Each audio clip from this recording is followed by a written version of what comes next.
Lecture de la compilation post-mortem des écrits de Ellen G. White intitulée Tempérance. Chapitre 35. Notre nourriture. L'intempérance se manifeste jusque sur la table. Bien des mères de famille qui déplorent les manifestations si répandues de l'intempérance devraient en chercher la cause profonde. Trop souvent, elle est la conséquence du régime familial. Même celles qui se disent chrétiennes préparent souvent pour leur famille des aliments riches et fortement assaisonnés qui tentent l'appétit et encouragent l'excès.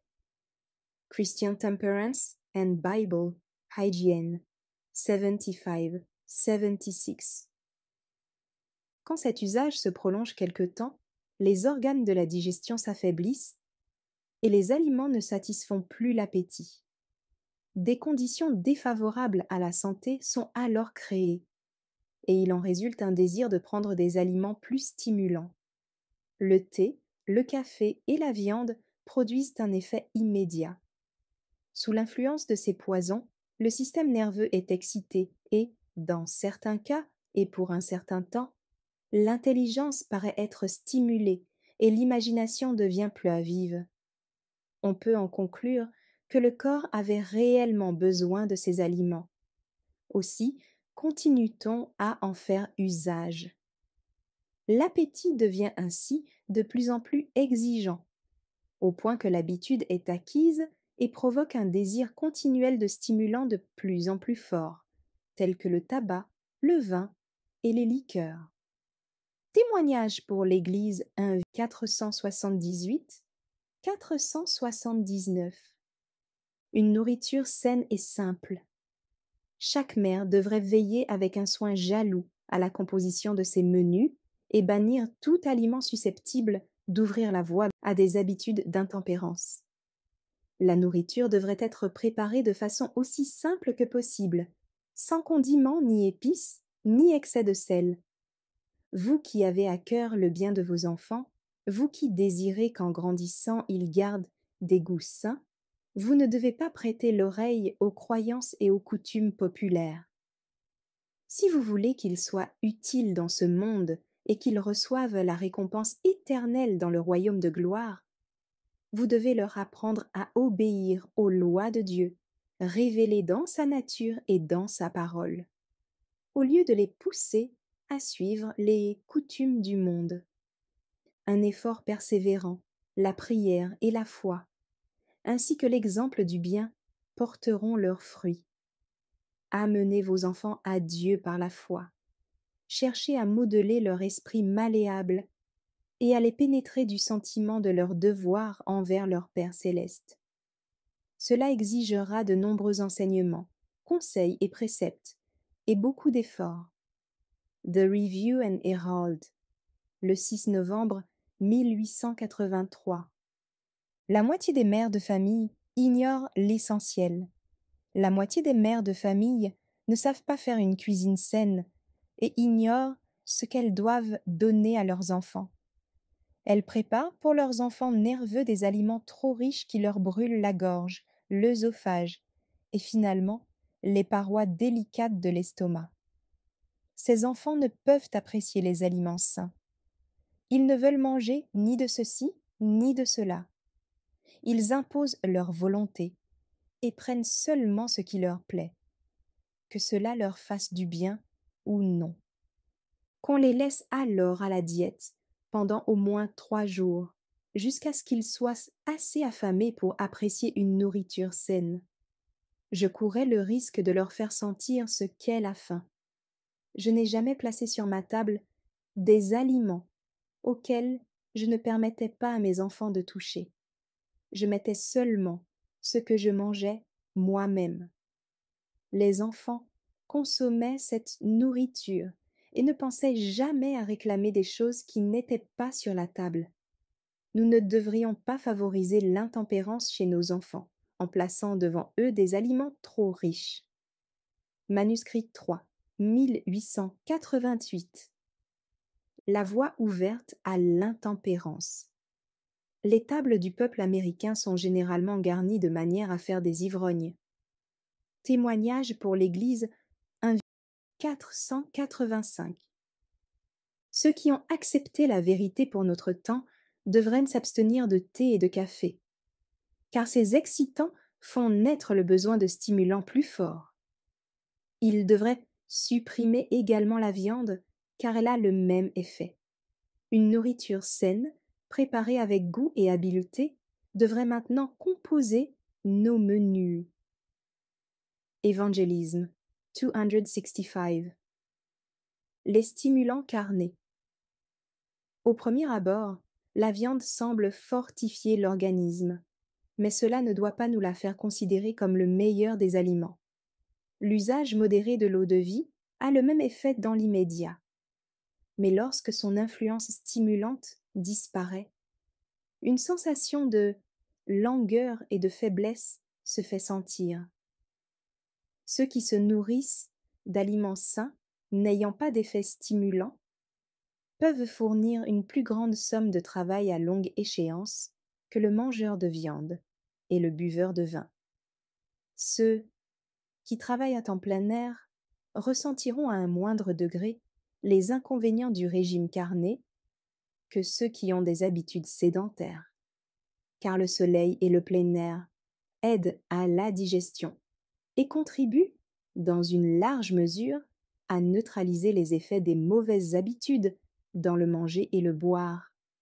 Les effets des stimulants. Tous les stimulants activent le fonctionnement de l'organisme.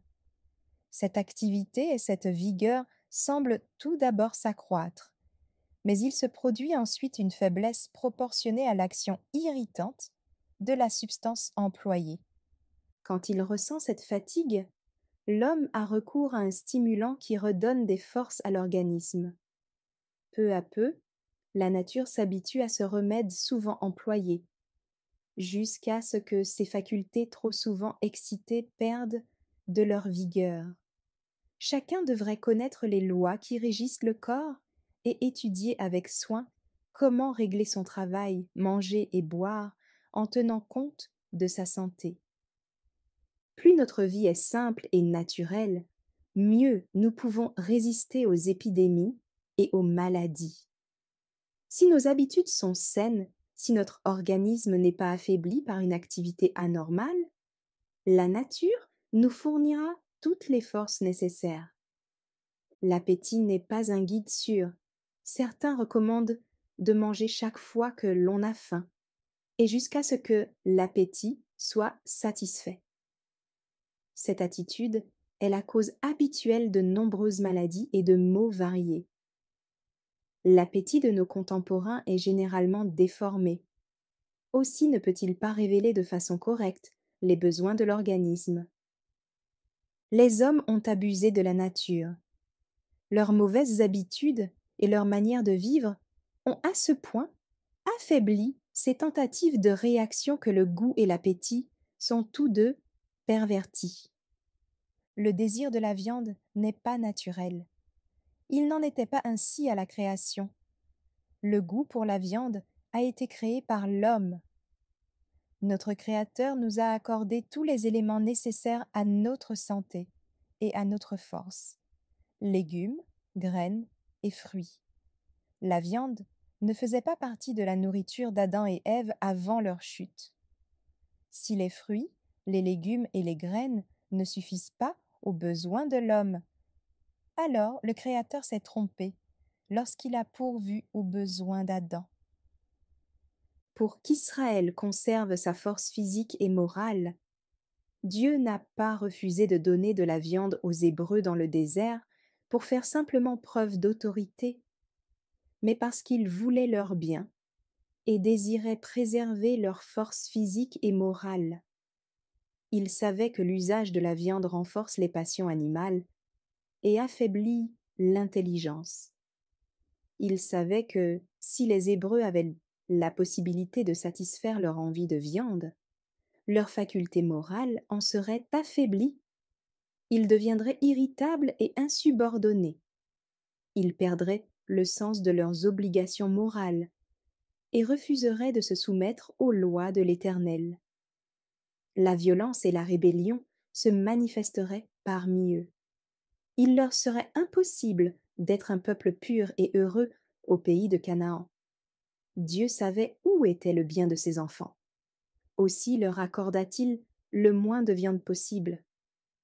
Satan les poussa à trouver cette mesure injuste et cruelle, et à désirer les choses défendues, car ils savaient que, s'ils satisfaisaient leur appétit perverti, leur esprit deviendrait charnel, et qu'ils seraient facilement maîtres d'eux. Les tendances viles se renforceraient aux dépens des facultés morales et intellectuelles. Satan n'est pas novice en ce qui concerne la destruction des âmes. Il sait fort bien que s'il parvient à entraîner les hommes et les femmes à pratiquer de mauvaises habitudes dans leur façon de s'alimenter, il deviendra maître de leur esprit et de leurs désirs charnels. Au commencement, l'homme mangeait des fruits de la terre, mais depuis le péché, il a pris l'habitude de consommer de la chair d'animaux morts. Cette nourriture détruit l'esprit de véritable noblesse et de pureté morale. Les substances qui vont dans l'estomac passent dans les vaisseaux et sont transformées en chair et en sang. Dieu veut que son peuple soit tempéré en toutes choses. L'exemple du Christ durant son long jeûne dans le désert devrait montrer à ses disciples comment ils peuvent repousser Satan lorsqu'il les tente par leur appétit. Ils pourraient alors agir en faveur de ceux qui ont perdu la force morale de vaincre la faiblesse et le péché dont ils sont esclaves. C'est ainsi que les chrétiens pourraient s'assurer la santé et le bonheur par une vie pure et bien organisée, ainsi qu'un esprit clair et irrépréhensible devant Dieu. Les signes des temps, 6 janvier 1876. La réforme sanitaire telle que la voient les nouveaux convertis, quand ceux qui n'ont jamais eu connaissance de la vérité pour notre époque en entendent parler, ils se rendent compte qu'ils doivent réformer entièrement leur manière de se nourrir. Ils comprennent qu'il leur faut rejeter la viande parce qu'elle fait naître le besoin d'alcool et perturbe le bon fonctionnement de l'organisme. Chez ceux qui mangent de la viande, les facultés physiques, mentales et morales sont affaiblies. L'homme est fait de ce qu'il mange. La consommation de viande, l'usage du tabac et des liqueurs permettent aux passions animales de prendre le dessus. Counsels on Diet and Foods, 268-269. Une trop grande variété de plats. Je vais aller plus loin. La tempérance devrait présider à la préparation des aliments et au choix du nombre de plats, ce qui éviterait un excès de travail à la mère de famille. Une grande variété de nourriture n'est pas indispensable au maintien de la vie. D'autre part, elle affecte les organes digestifs et produit des maux d'estomac. La bénédiction divine et une nourriture sobre et simple constituent tout ce dont l'être a besoin. Peu de personnes se rendent compte que l'on consomme en général une trop grande quantité de nourriture. Ces aliments supplémentaires sont une charge pour l'estomac et nuisent à tout l'organisme. Manuscrit 50, 1893. Les excès de nourriture sont une forme d'intempérance. L'intempérance se manifeste aussi bien dans la quantité que dans la qualité de la nourriture consommée. Counsels on Health, 576. Il y a plusieurs façons de comprendre l'intempérance. Pour certains, elle consiste à manger avec excès une nourriture qui, prise d'une façon raisonnable, serait parfaitement saine. Tout ce que l'estomac absorbe sans que l'organisme en ait besoin constitue un danger. Ces aliments se putréfient dans l'estomac et sont une cause de dyspepsie. Trop manger épuise les forces vitales et limite l'activité cérébrale. Manuscrit 155, 1899. Celui qui absorbe trop de nourriture et qui, en surchargeant ses organes digestifs, les empêche de fonctionner normalement, est aussi un intempérant. Il n'aura pas une conception claire des réalités spirituelles. Manuscrit 41, 1908. Notre Père céleste désirerait que nous usions avec sagesse des bonnes choses dont il nous a pourvus. Les signes des temps, 27 janvier 1909. Une place importante dans notre salut, ceux qui ne participent pas à la réforme sanitaire traitent leur corps de façon insouciante et inconsidérée. En donnant libre cours à leur appétit, ils se font du tort. Certains pensent que la question de l'alimentation n'est pas assez importante pour faire partie des préoccupations religieuses. Mais c'est une erreur.